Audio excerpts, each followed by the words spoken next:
শাৰদীয় দুৰ্গোৎসৱলৈ মাজত মাত্ৰ এটা দিন বাকী পূজা সমিতিসমূহৰ প্ৰস্তুতি প্ৰায় আজি সম্পূৰ্ণ হৈ উঠিছে মৃন্ময় মূৰ্তিত শেষ পৰক দিয়াত ব্যস্ত মৃৎশিল্পীসকল কাইলৈ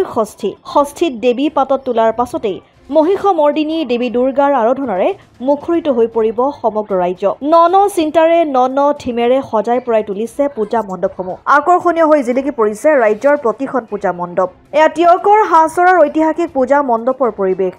হাঁচৰাৰ সাৰ্বজনীন দুৰ্গোৎসৱ সমিতিয়ে এবাৰ ৬৫ সংখ্যক দুৰ্গা পূজা উদযাপন কৰিছে আকৰ্ষণীয় পূজা মণ্ডপে সকলোকে আপ্লুত কৰি তুলিছে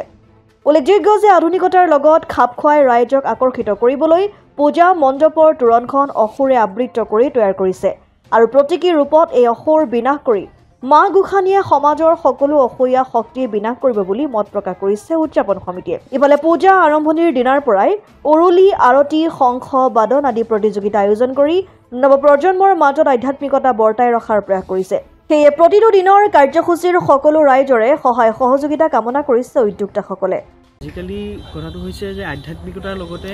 যি আমাৰ যিটো এটা পেণ্ডেলৰো হওক বা যিটো আকৰ্ষণৰ এটা খুব দৰকাৰ যিটো সেইটো কাৰণে আমি আচলতে এনেকুৱা ধৰণে আমি পেণ্ডেলে হওক বা আমাৰ মঞ্চখন আমি এনেকৈ তৈয়াৰ কৰিছোঁ আধ্যাত্মিকতাৰ লগতে এই বিষয়টো আমাৰ খুব এটা জৰুৰী হৈ পৰিছে সেইটো কাৰণে আমি আৰু হাঁচৰা দুৰ্গোৎসৱত প্ৰত্যেক বছৰে এটা নতুন ন এটা হেৰি কৰা হয় তাৰ যাতে ব্যতিক্ৰম নহয় এইবাৰো আমি সেইটো আমি এনেকুৱা ধৰণে আমি কাম আগবঢ়াইছোঁ দুৰ্গা পূজা আমি এইবাৰ ৬৫ বছৰ বয়সত আমি ভৰি দিছোঁ আমি বিভিন্ন ধৰণৰ কাৰ্যসূচী ৰাখিছোঁ লগত তাৰ লগতে আমি আমাৰ যিটো পেণ্ডেল আমাৰ যি মহিষাসুৰ আকৃতিৰ আমি গেট দিছোঁ মানে প্ৰথমতেই যাতে এইটো ইয়াৰ উদ্দেশ্য এটাই যাতে যিখিনি অপায় অমংগল যিখিনি দুখ আছে মানুহৰ মাজত যাতে সেইখিনি সকলোখিনি যাতে মা ভগৱতীয়ে দুখ দূৰ কৰে তাৰেই আমি কনচেপ্টত কৰিছোঁ আৰু তাৰ লগতে আমি আটাইকেইদিন আমি বিভিন্ন ধৰণৰ প্ৰতিযোগিতা আমি কৰিছোঁ উৰুলি প্ৰতিযোগিতা শংখপাদন প্ৰতিযোগিতা গোসানী নাম প্ৰতিযোগিতা আজি বিভিন্ন ধৰণৰ আমি প্ৰতিযোগিতা কৰিছোঁ তাৰ লগতে আমি প্ৰত্যেক দিনাই আমি সন্ধিয়া আমি কণ মইনাসকলৰ আমি আৰতি ব্যৱস্থা কৰিছোঁ আৰু তাৰ লগতে প্ৰত্যেক দিনাই আমি সাংস্কৃতিক সন্ধিয়াৰো আমি আয়োজন কৰিছোঁ বিভিন্ন ধৰণৰ সাংস্কৃতিক সন্ধিয়া আপোনাৰ পঞ্চমীৰ পৰা একদম নৱমীলৈকে আমি প্ৰত্যেক দিনাই সাংস্কৃতিক সন্ধিয়াও আমি আয়োজন কৰিছোঁ আৰু আপোনালোকৰ জৰিয়তে আমি সমূহ অসমবাসী ৰাইজক আমি